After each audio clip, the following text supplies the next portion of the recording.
10월 9일 금요일 저녁 기도회를 드리겠습니다. 찬송가 425장 주님의 뜻을 이루소서 함께 부르시겠습니다.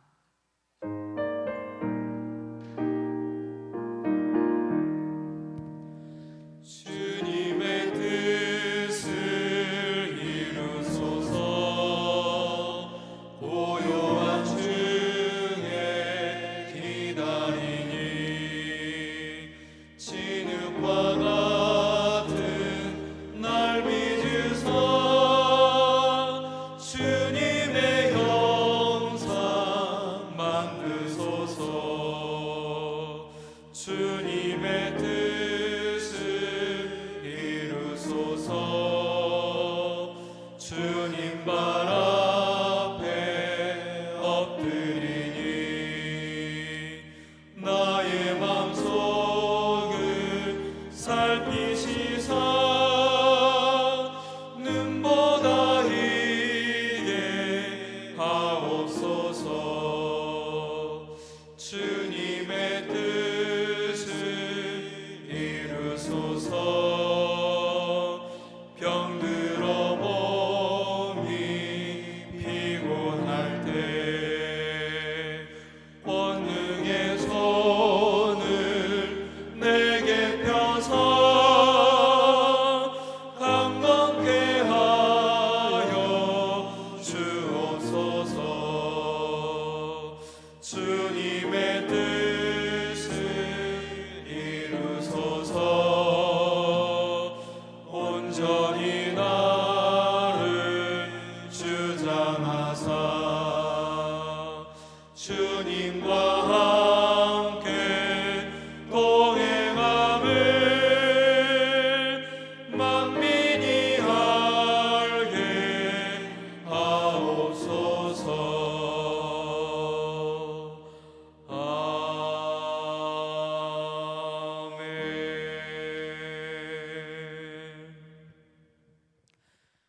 오늘 우리에게 주시는 말씀은 신명기 19장 1절부터 14절까지의 말씀입니다. 그 가운데 1절부터 6절까지의 말씀을 봉독하겠습니다. 내 하나님 여호와께서 이 여러 민족을 멸절하시고 내 하나님 여호와께서 그 땅을 내게 주심으로 내가 그것을 받고 그들의 성읍과 가옥에 거주할 때에 내 하나님 여호와께서 내게 기업으로 주신 땅 가운데에서 새 성읍을 너를 위하여 구별하고 내 하나님 여호와께서 내게 기업으로 주시는 땅 전체를 새 구역으로 나누어 길을 닫고 모든 살인자를 그 성읍으로 도피하게 하라. 살인자가 그리로 도피하여 살만한 경우는 이러하니 곧 누구든지 본래 원한이 없이 부지 중에 그의 이웃을 죽인 일, 가령 사람이 그 이웃과 함께 벌목하러 삼림에 들어가서 손에 도끼를 들고 벌목하려고 찍을 때에 도끼가 자루에서 빠져 그의 이웃을 맞춰 그를 죽게 함과 같은 것이라. 이런 사람은 그 성읍 중 하나로 도피하여 생명을 보존할 것이니라. 그 사람이 그에게 본래 원한이 없으니 죽이기 합당하지 아니하나 두렵건대 그 피를 보복하는 자의 마음이 복수심에 불타서 살인자를 뒤쫓는데 그 가는 길이 멀면 그를 따라 잡아 죽일까 하노라. 아멘. 가끔 우리는 뉴스를 통해 경악할 만한 살인사건 소식을 듣곤 합니다. 우리는 사람이 사람을 죽였다는 사실 그 자체에 놀라고 가족이나 친구 같은 가까운 사이에서 그런 일이 벌어졌다는 것에 놀라고 또 그 수법의 잔인함에 한 번 더 놀라고 그런 사건이 발생하는 빈도가 너무나 잦다는 사실에 또 놀랍니다.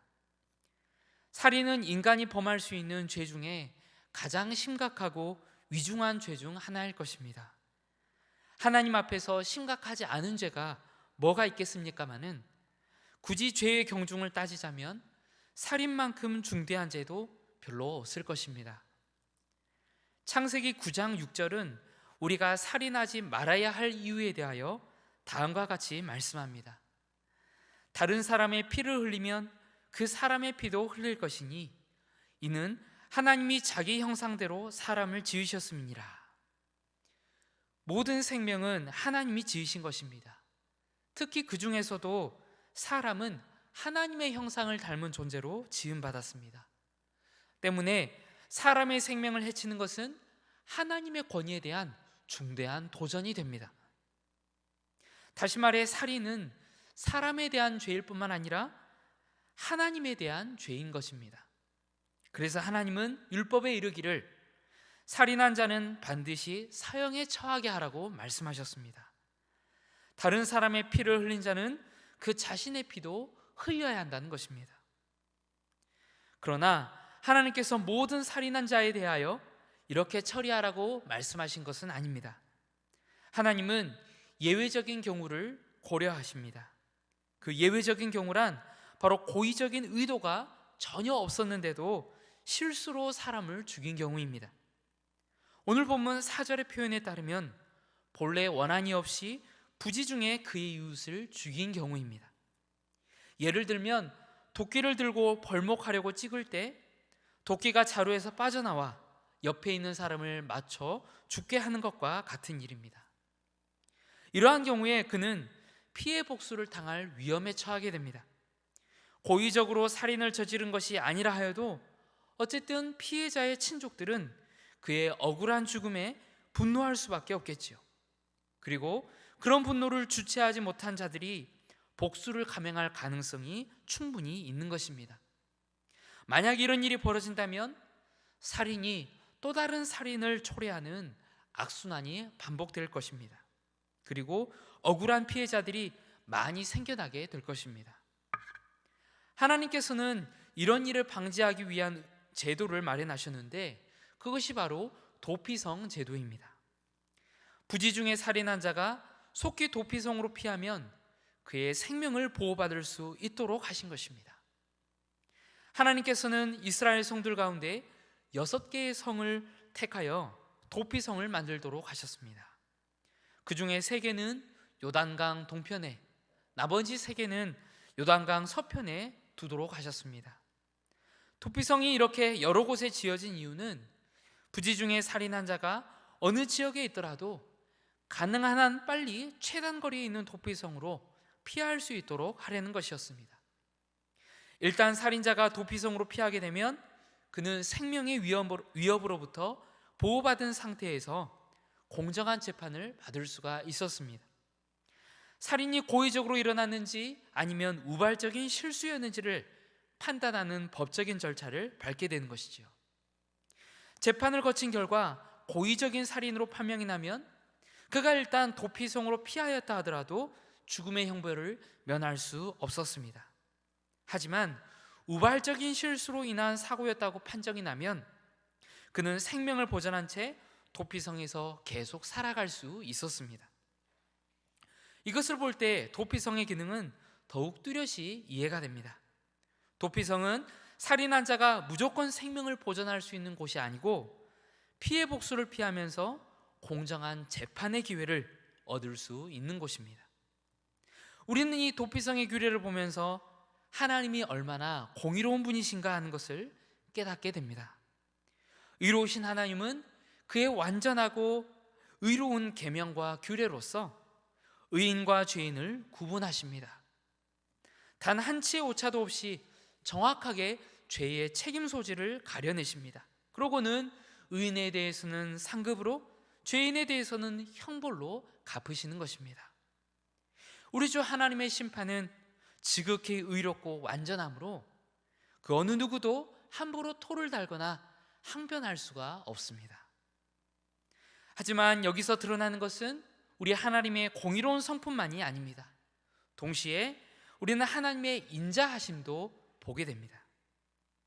하나님은 우리 인간이 얼마나 실수를 자주 범하는지, 또 얼마나 많은 연약함과 한계에 둘러싸여 있는지를 잘 아십니다. 그래서 우리의 실수를 하나하나 책망하시기보다는 보듬어 주시고 관용해 주십니다. 우리가 보유한 능력에는 한계가 있어서 최선을 다하여도 부족함이 드러날 때가 많이 있습니다. 최대한 주의를 기울인다고 했지만도 실수를 범할 때가 있습니다. 본디 악한 의도가 없었는데도 타인에게 피해를 끼칠 때가 종종 있습니다. 그럴 때 하나님께서는 우리를 책망하시는 것이 아니라 도리어 품어주시고 용서해주시고 보호해주시는 것입니다. 이것이 도피성 규례에 녹아들어 있는 우리 하나님의 인자하신 사랑입니다.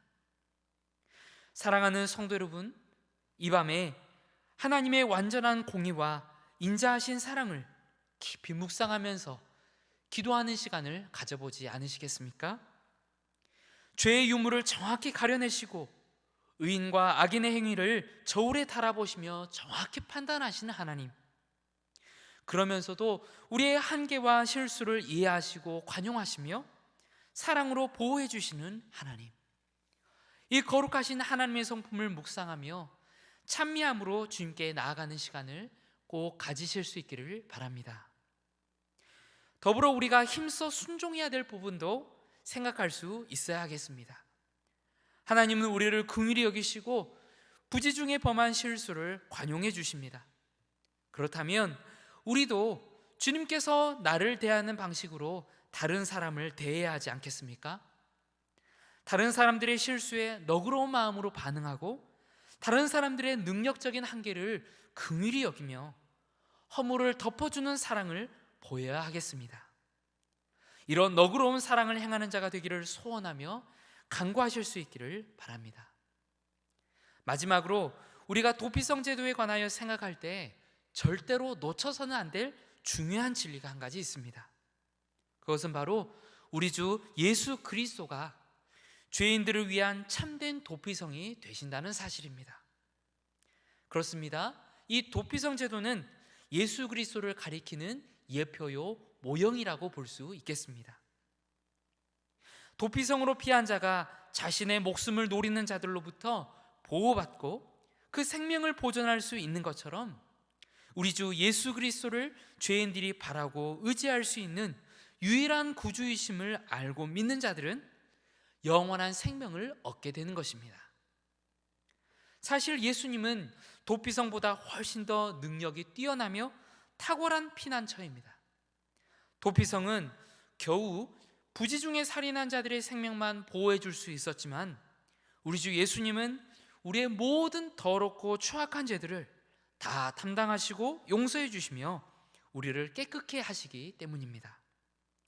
주님의 십자가는 우리를 모든 죄의 저주로부터 풀어주셨고 값없이 우리를 의롭다 하셨습니다. 지금도 우리는 범죄하고 넘어지지만 예수 그리스도라는 위대한 도피성 안에 거하고 있기 때문에 심판의 두려움으로부터 자유롭습니다.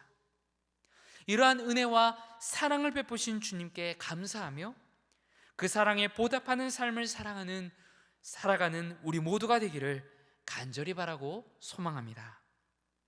들은 말씀을 기억하시면서 세 가지 기도 제목으로 함께 기도하기를 원합니다. 첫째로, 하나님께서 나의 연약함을 아시며 부지 중에 범한 실수를 관용하시는 것처럼 사람들이 나에게 범한 실수를 너그러이 용서하게 해달라고 기도하십시다.